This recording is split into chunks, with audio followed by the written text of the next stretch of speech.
Dan Hardy na 2 dni przed UFC w Berlinie. Dan, nice to meet you.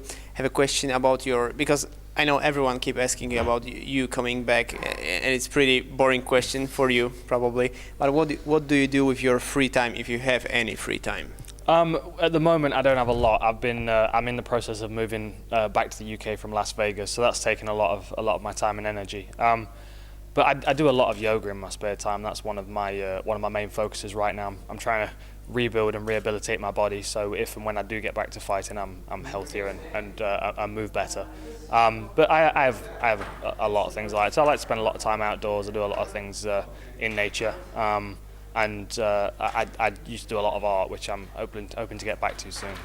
And we had a small chat here at the side of the camera, and you told me you were a painter and you're coming back to it. So could you say something more about it? What's your style in painting? Because obviously there was a big anger in the past, right? Inside, yeah. So. Yeah. When I used to spend all my time painting when I was younger. When I was at school, and then I went on to university to study art, and I was in a different place, and I was a lot angrier. So a lot of my stuff was very dark painting, very not a lot of color at all. And so I think now much more cheaper. Sure. Well, that's true. That's true.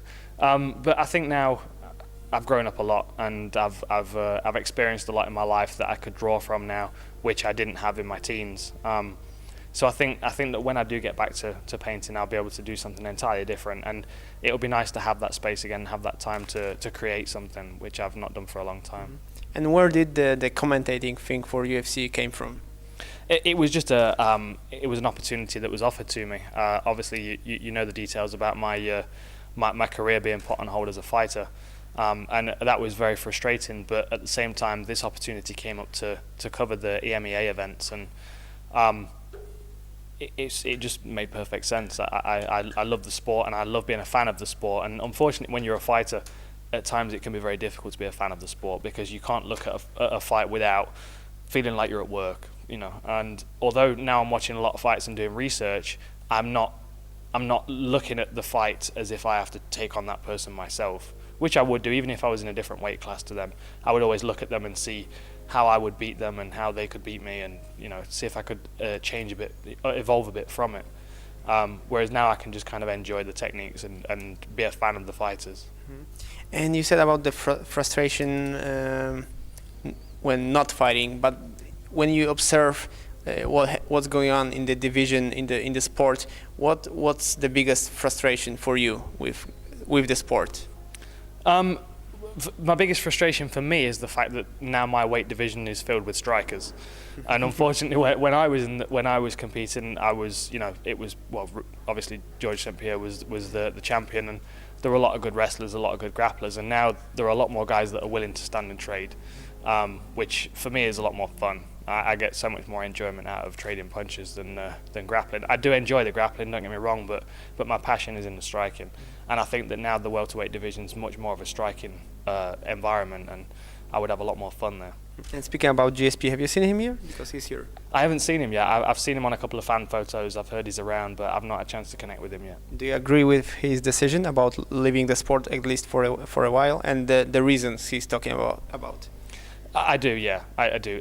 My opinion is that he didn't need to fight Johnny Hendricks to prove anything, because he was the champion before Johnny Hendricks even came to the UFC. He was, he was taking on that fight to, I think, more for the fans than for himself. I think he was in a position where he would like to take some time away from the sport for himself, and the pressure that is on him in the role that he was playing is immense. I couldn't imagine being the champion for that long, and to have the best guys in the world always calling you out and asking for fights with you. So if at any point he says, I think I might need a break, then we should all respect that, because he's the only one that knows the stress that he's going through, and I think that if he's not at his best mentally, then he's not going to be performing at his best, and I don't want to see him perform at any less than his best, because I'm a fan. I want to see him as good as he can be.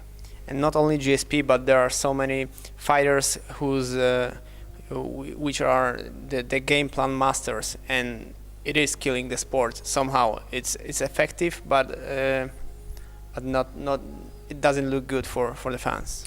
No, the problem that we have now is that the rules aren't really evolving a great deal with the sport, and we have a lot of smart guys in the sport now that are coming in and taking the rules very objectively and saying, okay, this is how we win the fight. Not, I'm going in there to win the fight and I'm going to use my techniques to do it. They're going to use the rules and find a way to win by getting the last takedown at the end of the round, or controlling the octagon and being defensive. And fortunately we have rules to protect the fighters. Unfortunately, you can also play to the rules to win the fight and not come to be a martial artist and actually fight. And for me, the idea of martial arts, and particularly mixed martial arts, is to show that you can deal with an opponent effectively and efficiently. And spreading it out over 15 minutes and relying on the judges to decide you've won that's not martial arts for me. I like the guys that chase after it. And I think that although we do have those guys that stick to game plans and try and fight cagey and play to the rules, we're also getting those Robbie Lawlers that are coming through that just, let's go, know. And we need those guys. That's what keeps the sport alive. Mm-hmm. And you were always very good representative for European MMA. Did you have a chance to train with some Polish fighters? Because in my opinion, we have one of the best MMA scene in Europe. Actually, huge events, very good fighters. So maybe you could share something more. I haven't had a great deal of chance. The problem was that as the sport started to take off here, I moved to the US, and it was the right thing to do for me at the time, because I didn't have the time to wait for the sport to catch up in Europe. So I had to get out and immerse myself in the gyms where I was getting beaten up all the time. But while I've been away, the scene across Europe has developed massively. And my co-commentator, John Gooden, always talks about the scene in Poland and how many strong fighters there are there. So I know the UFC have got plans to go there soon, and I'm really excited about that. They were supposed to be this year, but it has changed. Yeah. But we'll get there, and when we do it, it'll be a huge show. I'm looking forward to seeing the new talent. And this is the beauty of the EMEA events. Because we're traveling around to places that have never held the UFC before, a lot of the time they're trying to find local fighters to perform in their local events. And if the UFC had not gone to that area of the world, they probably wouldn't have recruited those guys for a North America show.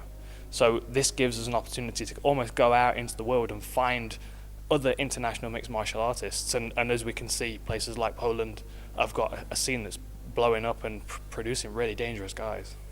Thank you very much. I appreciate your time. I know it's very late, so I appreciate even more. No worries. Thank you very much. Thank you. Thank you. Cool.